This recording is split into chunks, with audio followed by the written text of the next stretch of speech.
ಹಿಡೀರಿ.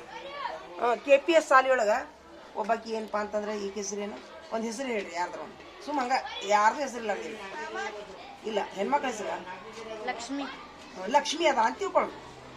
ಲಕ್ಷ್ಮಿ ಅದ ಇಲ್ಲದಿಲ್ಲ ಲಕ್ಷ್ಮಿ ಲಕ್ಷ್ಮಿ ಏನ್ ಮಾಡ್ತಾಳ ಅಕ್ಕಿ ರಾತ್ರಿ ಹೇಳಿ ಟೀಚರ್ ಮುಲಾನವ್ರ ಟೀಚರ್ ಹೇಳಿದ್ದಲ್ಲ ಈಗ ಅಕ್ಕಿ ರಾತ್ರಿ ಇನ್ನೇ ಹೇಳಿಲ್ಲ ನಾನು ಹೇಳೋದಕ್ಕಿಂತ ಮೊದ್ಲ ಅಕ್ಕಿ ಏನ್ ಮಾಡ್ತಾಳ ಪ್ರಯತ್ನ ಮಾಡ್ತಾಳ ಎಲ್ಲ ನಾಟಿಕರ್ ಸರ್ ಟೀಚರ್ ಕ್ಲಾಸ್ನಾಗ ಮನಿ ಟೀಚರ್ ಕ್ಲಾಸ್ನಾಗ ಗಂಗಲ್ ಟೀಚರ್ ಕ್ಲಾಸ್ನಾಗ ಎಲ್ಲಾ ಟೀಚರ್ ಕ್ಲಾಸ್ನಾಗ ಹೋಗಿ A+ ತಗೊಂತಾಳ. ಕನ್ನಡ ಇಂಗ್ಲೀಷ್ ಹಿಂದಿ ಎಲ್ಲಾ ವಿಷಯ ಪಾಸ್ ಹಾಕಳಕಿ A+ನ್ಯಾಗ ಪಾಸ್ ಹಾಕಳ ಹೊಳ್ಳಿ 10th ಫಸ್ಟ್ ಕ್ಲಾಸ್ನಾಗ ಪಾಸ್ ಹಾಕಳ PUC ಪಾಸ್ ಹಾಕಳ ಹೊಳ್ಳಿ ಅವ್ರ ಮನೆಯವ್ರು ಏನ್ ಮಾಡ್ತಾರ ಅಕ್ಕಿಗೆ ಇದನ್ನಾಗುವ ಏನಪ್ಪ ಅಂತಂದ್ರೆ ಏನೋ ಒಂದು ಲಾಯರ್ ಆಗುವ ನೀನು ಜಡ್ಜ್ ಆಗು ಅಂತೇಳಿ ನ್ಯಾಯಾಧೀಶ ಆಗಂತ ಹೇಳ್ತಾರೆ. ನ್ಯಾಯಾಧೀಶ ಆಗು ಜಡ್ಜ್ ಹಾಕ ಅಂತ ತಿಳ್ಕೊಳ್ಳೋಣ ಲಕ್ಷ್ಮಿ. ಟಿಕಟ್ ಇನ್ನೊಬ್ಬ KPS ಸ್ಕೂಲ್ನೊಳಗೆ ಅಕ್ಕಿ ಹೆಸರು ಏನಪ್ಪ ಅಂತಂದ್ರೆ ಲತಾ ಅಂತ ತಿಳ್ಕೊಳ್ಳೋಣ. ಲತಾ ಅಕ್ಕಿ ಹಂಗ ಬಿಸಿ ಊಟ ಉಂಡ್ಲು ಆಡು ಗುಡಿಗತ್ತೆ ಅಲ್ಲೋಟ ಆಡಿದ್ಲು ಡ್ಯಾನ್ಸ್ ಮಾಡಿದ್ಲು. ಕರಿ ಏನಪ್ಪ ಅಂತಂದ್ರೆ ಮುಗೀತು SSLC ಡುಮ್ಕಿ ಹೊಡೆದ ತಕ್ಷಣ ಅವ್ರ ಮನೆಯನ್ನಾರ ಹುಡುಗನ್ ನೋಡ್ತಾರ. ಹುಡುಗ ಗಂಡ ಸಿಕ್ಬಿಡ್ತಾನ ಆಕಿ ಯಾರಿಗೆ ಲತಾ ಇಲ್ಲಿ ಯಾರು ಲತಾ ಇಲ್ಲದಿಲ್ಲ. ಅವ ಹುಡುಗ ಗಂಡ ಆಕಿ ಕುಡುಗ್ ನಿಷೇಧ ಕೊಟ್ಟಿತಾನ ಅಂತ ತಿಳ್ಕೊ. ಹೊಡೆದ ತಕ್ಷಣ ಆಕಿ ಏನ್ ಮಾಡ್ತಾಳ ಲತಾ ಆಕಿಗೆ ಒಂದೆರಡು ಹಾಕಿ ಹೊಡೆದ್ ಕೈ ಕಾಲು ಮುರಿದ್ಬಿಡ್ತಾಳ. ಕೋರ್ಟಿಗೆ ಹೋಗೈತಿ ಕೇಸ್. ಎಲ್ಲೇ ಯಾರ ಕೋರ್ಟಿಗೆ ಹೋಗೈತಿ ಲಕ್ಷ್ಮಿ ಕೋರ್ಟಿಗೆ ಹೋಗೈತಿ. ಅವಾಗ ಲಕ್ಷ್ಮಿ ಗೆಳತ್ಯಾರು ಇಬ್ರು ಚಡ್ಡಿ ದೋಸ್ತರು ಕೈ ಹಿಡ್ಕೊಂಡು ಆಡ್ಯಾರ. ಸಕ್ಕ ಸರಿಗೆ ಆಡಿರಿ ಕುಂಟಲ್ಪಿ ಆಡಿರಿ. ಅಲ್ಲೇ ಮೈ ಲಾರ್ಡ್ ನಮಸ್ತೆ ಮೈ ಲಾರ್ಡ್ ಅನ್ನಬೇಕು ನೀ ಲಕ್ಷ್ಮಿಗೆ. ಗೆಳತಿ ಬಾ ಅನ್ನಂಗಿಲ್ಲ ಕೋರ್ಟ್ನಾಗ. ಯಾಕೆ ಹೇಳ ನೀ ಡುಮ್ಕಿ ಹೊಡೆದ್ ಕುಡ್ಕ ಗಂಡ ಮದ್ವಿ ಮಾಡಿದ್ರು. ನೀನ ಸಾಲಿ ಕಲ್ತಿದ್ದೆ ಅಂದ್ರೆ ಲಕ್ಷ್ಮಿ ಜಡ್ಜ್ ಹಾಕಿದ್ದಿಲ್ಲ ನೀನು ಹೌದಿರಲ್ಲ. ಅದ್ರ ಅರ್ಥೇನ ಇಲ್ಲಿ ಲಕ್ಷ್ಮಿನೂ ಇರ್ಬೋದು ಲತಾನು ಇರ್ಬೋದು ಅಲ್ತಾಫ್ನು ಇರ್ಬೋದು ಮೊಹಮ್ಮದನು ಇರ್ಬೋದು. ನಾ ಏನಂತೀನಿ ಅಂತಂದ್ರ ಈಗ ನಿಮಗೆ ಎಲ್ಲಾ ಸಾಧನೆ ಮಾಡಕ್ ಟೈಮ್ ಐತಿ ಇಲ್ಲ ಓದಾಕ್ ಬರೆಯಕ್ ಟೈಮ್ ಐತಿ ಅಭ್ಯಾಸ ಮಾಡಕ್ ಟೈಮ್ ಐತಿ. ಗೆಳೆಯರ್ ಇರ್ರಿ ಎಲ್ಲಾರು ಪ್ರೀತಿಯಿಂದ ಇರ್ರಿ. ಆದ್ರೆ ಮುಂದೆ ನೀವು 20 ವರ್ಷ 30 ವರ್ಷಕ್ಕ ಈ ಸ್ಟೇಜ್ನಾಗ ನೀವು ಸಿಗಲ್ಲ. ಹೊಳ್ಳಿ ನೀವು ಕೈ ಹಿಡಿಯಕ್ ಸಾಧ್ಯ ಇಲ್ಲ. ನಿಮ್ಗೆ ಚಡ್ಡಿ ದೋಸ್ತ ಆಗಕ್ ಸಾಧ್ಯ ಇಲ್ಲ. ಬಾ ಗೆಳೆಯ ಅಂತ ಹೆಗಲ ಮೇಲೆ ಕೈ ಹಾಕಕ್ ಸಾಧ್ಯ ಇಲ್ಲ. ಈಗಲಿಂದ ನೀವು ಪ್ರಯತ್ನ ಮಾಡಿದ್ರೆ ಆಗತ್ತ. ಮಾಡ್ತಿರಲ್ಲ ಇವತ್ತಿಂದ ಪ್ರಯತ್ನ ಮಾಡ್ತಿರಲ್ಲ. ಇನ್ನೊಂದು ಹೇಳ್ತೀನಿ ಲಾಸ್ಟಿಗೆ.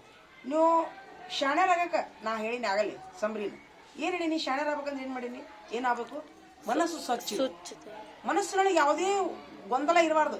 ಸೀದಾ ಅಭ್ಯಾಸ ಕಣ್ಣಾಗಿಂದ ಕಿವಿಯಾಗಿಂದ ಒಟ್ಟ ಹೋಗ್ತಾ ಇರ್ಬೇಕು. ಓದಿದ್ದು ಹೋಗ್ತಾ ಇರ್ಬೇಕು, ನೋಡಿದ್ದು ಹೋಗ್ತಾ ಇರ್ಬೇಕು, ಕಿವಿಯಾಗ ಕೇಳಿದ್ದು ಹೋಗ್ತಾ ಇರ್ಬೇಕು. ಹಂಗಿರ್ಬೇಕಂದ್ರೆ ಏನ್ ಮಾಡ್ಬೇಕು ನಿಮ್ದು ಮನಸ್ಸು ಕೆಟ್ಟದ್ದನ್ನು ಕೇಳಬಾರ್ದು, ಕೆಟ್ಟದ್ದನ್ನು ನೋಡಬಾರ್ದು, ಕೆಟ್ಟದ್ದನ್ನು ಮಾತಾಡಬಾರ್ದು. ಶುದ್ಧ ಮನಸ್ಸು ಶುದ್ಧ. ಎಲ್ಲರನ್ನು ನೋಡಿದ ತಕ್ಷಣ ಗೌರವದಿಂದ ನೋಡ್ಬೇಕು. ಎಲ್ಲರಕ್ಕಿಂತ ಹೆಚ್ಚಾಗಿ ನಮ್ಮನ್ನ ಒಬ್ಬ ಮ್ಯಾಲೆ ಒಬ್ಬ ದೇವ್ರು ನೋಡಾಕಂತ ಅನ್ನೋದು ಭಯ ಇರ್ಬೇಕು ನಿಮಗ. ಎಲ್ಲಾ ಹಿರಿಯರನ್ನು ನೋಡಿದ ತಕ್ಷಣ ನಮ್ಮ ಅಕ್ಕ ನಮ್ಮ ತಂಗಿ ನಮ್ಮ ಅಜ್ಜಿ ಅಂತ ಭಾವನೆ ಬರ್ಬೇಕು. ಸಣ್ಣವ್ರು ನೋಡಿದ್ರೆ ನಮ್ಮ ಮಕ್ಕಳು ನಮ್ಮ ತಂಗಿ ಅಂತ ಭಾವನೆ ಬರ್ಬೇಕು ನಿಮಗ. ಸಣ್ಣವ್ರು ನೋಡಿದ್ರೆ ಸಹೋದರ ಅಂತ ಭಾವನೆ ಬರ್ಬೇಕು. ದೊಡ್ಡವ್ರು ನೋಡಿದ್ರೆ ನಮ್ಮ ಅಣ್ಣ ಅಂತ ಭಾವನೆ ಬರ್ಬೇಕು. ಸಿನಿಮಾದಾಗ ಅಂತ ಇಂಥ ತೋರಿಸ್ತಾರ ಇಲ್ಲ ಅನ್ನಲ್ಲ. ನೋಡಿದ ತಕ್ಷಣ TV ಬಂದ್ ಮಾಡ್ರಿ. ಶಾಂತ ಪಾಪ ಬಂದ್ ಬಿಡ್ಬೋದು ಹೋಗ್ಬಿಡ್ತೀವಿ. ಅಲ್ಲ ಮಾಫ್ ಕರಂತ ಮುಗೀತು. ತಪ್ಪಕ್ಕವು ಇಲ್ಲ ಅನ್ನಲ್ಲ ಮಾಡ್ರಿ. ಅವಾಗ ನಿಮ್ಮ ಮನಸ್ಸು ಶುದ್ಧ ಆತಂತಂದ್ರೆ ಆನ್ ದಿ ಸ್ಪಾಟ್ ಏನ್ರ ತಪ್ಪು ನಡೀತಿದಿಲ್ಲ ತಪ್ಪ ರನ್ ಬಿಡ್ರಿ. ಮನಸ್ಸು ಶುದ್ಧ ಆಗ್ಬಿಡುತ್ತೆ. ತಪ್ಪ ಅನ್ಲಿಕ್ಕಂದ್ರೆ ಅದೇ ತಿರುಗಿ ನೋಡಿದ್ದೆ ಕಣ್ಣಾಗ ಬರೋದು. ಇಲ್ಲಿ ಕುಸ್ತಿ ಹಿಡಿದು ಜಗಳ ಮಾಡಿದ್ದು ಮನಸ್ಸು ವ್ಯಗ್ರ ಆಕೈತಿ. ಟೀಚರ್ ಹೇಳೋ ಮುಂದೆ ಯಾವ ಅದು ನೆನಪಾಕ. ಟೀಚರ್ ಅಭ್ಯಾಸ ಹೇಳ್ತಿರ್ತಾರ ಅಲ್ಲಿ ಚೀರಾಡಿದ್ ನೆನಪಾಕ. ಹಿಂಗಾಗಿ ಎಷ್ಟು ಮನಸ್ಸು ಶಾಂತಿ ಇರ್ತೈತಲ್ಲ ಮನಸ್ಸು ನಿರಾಳಾದಷ್ಟು ನಿಮ್ಮ ಅಭ್ಯಾಸ ಗಬ ಹಿರ್ಕೊತೈತೆ ಅದು ಹೌದಿಲ್ಲ. ಹಿಂಗಾಗಿ ಈಗ ನಾ ಹೇಳಿದ ಮಾತು ಎಷ್ಟು ಮಂದಿಗೆ ಮನಸ್ಸಿಗೆ ಬಂತು? ಮನಸ್ಸಿಗೆ ಬಂತ? ಈಗ ನೀವೆಲ್ಲಾರು ಫಾಲೋ ಮಾಡ್ತೀರಾ? ಮನಸ್ಸು ಸ್ವಚ್ಛ ಇಟ್ಕೊಂತೀರಾ? ಅಭ್ಯಾಸ ಮಾಡ್ತೀರಾ? DC ಆಗ್ಬೇಕಂತ ಏನಿಲ್ಲ. ಎಲ್ಲರೂ ಒಳ್ಳೆ ವೆಲ್ ಎಜುಕೇಟೆಡ್ ಆಗ್ರಿ. ಮೊದಲು ಸಾಕು ಒಳ್ಳೆ ವಿದ್ಯಾವಂತರಾಗ್ರಿ. ನೀವು ಒಳ್ಳೆ ವಿದ್ಯಾವಂತರಾದ್ರಿ ಅಂದ್ರೆ ನಿಮ್ಗೆ ಗಂಡುಗಳು ರೆಸ್ಪೆಕ್ಟ್ ಕೊಡ್ತಾರ, ನಿಮಗೆ ಹೆಂಡತಿಯ ರೆಸ್ಪೆಕ್ಟ್ ಕೊಡ್ತಾರ. ನೌಕರಿನ ಮುಖ್ಯ ಅಲ್ಲ, ಒಳ್ಳೆ ರೈತರಾಗಿರಂತ. ಎಜುಕೇಶನ್ ಬೇಕಾ? ಅತಿ ಮಿಕ್ಕಿದ್ರ ಅನಾರೋಗ್ಯ ಕಾಡಿದ್ರ ಅತಿ ಪಿಯೂನ್ಗಳೇನು ಕೆಟ್ಟಲ್ಲ. ಒಮ್ಮೊಮ್ಮೆ ಆಕೈತಿ ಪರಿಸ್ಥಿತಿ. ಪಿಯೂನ್ಗಳು ಏನೋ ಕೆಟ್ಟಿಲ್ಲ, ಅವ್ರ ಕಸ ಹೊಡಿಯೋದು ಇಲ್ಲಿಕಂದ್ರೆ ಅದು ಗಬ್ಬಿ ಇರ್ತೈತಿ. ಆದರೆ ನೀವ್ಯಾರು ಪಿಯೂನ್ ಆಗಬಾರ್ದಂತ ನಮ್ಮ ಆಸೆ. ಪಿಯೂನ್ ಅತಿ ಮಿಕ್ಕಿದ್ರೆ ಆಗೋದದು. ಕಸ ಹೊಡಿಯೋದೇನು ಕೆಟ್ಟಲ್ಲ. ಆಗ್ತಿರಲ್ಲ ಎಲ್ಲರೂ ಪ್ರಯತ್ನ ಮಾಡ್ತಿರಲ್ಲ. ಧನ್ಯವಾದಗಳು ಮಕ್ಕಳೇ. ನೀವು ನಮ್ಮ ಮಾತು ಕೇಳಿದ್ದಕ್ಕೆ ಧನ್ಯವಾದಗಳು. ಬೇರೆ ಮಕ್ಕಳಿಗೆ ಬಿಡುನ ಇದನ್ನ ಕೇಳುವಂಗ ಐತಲ್ಲ ಬೇರೆ ಮಕ್ಕಳು. ಈಗ ಹೇಳ್ರಿ. ಈಗ ನಿಮಗೆ ಆತ್ಮವಿಶ್ವಾಸ ಓದ್ಬೇಕಂತ ಆತ್ಮವಿಶ್ವಾಸ ಮೊದ್ಲು ಹೆಚ್ಚಿತ್ತು, ಈಗ ಹೆಚ್ಚಾತೋ? ಸುಳ ಖರೇನು. ಮೊದ್ಲು ಎಷ್ಟಿತ್ತು? 4ನೇ ಭಾಗಿತ್ತೇನು? 8ನೇ ಭಾಗಿತ್ತು? 8ನೇ ಇತ್ತು. ಈಗ ಎಷ್ಟಾತು? ₹1 ಆತು. ಯಾರಿಗೆ ಆತು 1 ರೂಪಾಯಿಗೆ? ಫುಲ್ ಆತಲ್ಲ, ಮನಸ್ಸಿನಾಗ ಬಂತ?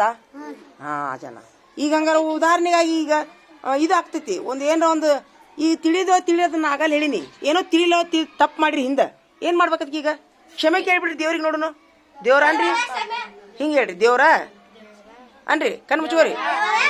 ನಾವು ಹಿಂದ ತಿಳಿದೋ ತಿಳಿಲಾರ್ದೋ ತಪ್ಪು ಮಾಡಿವಿ, ಏನಾರ ತುಡುಗು ಮಾಡಿರ್ತೀವಿ, ಏನಾರ ಸುಳ್ಳು ಹೇಳಿರ್ತೀವಿ, ಅಪ್ಪ ಅಮ್ಮಗೆ ತಿರುಗಿ ಮಾತಾಡಿರ್ತೀವಿ,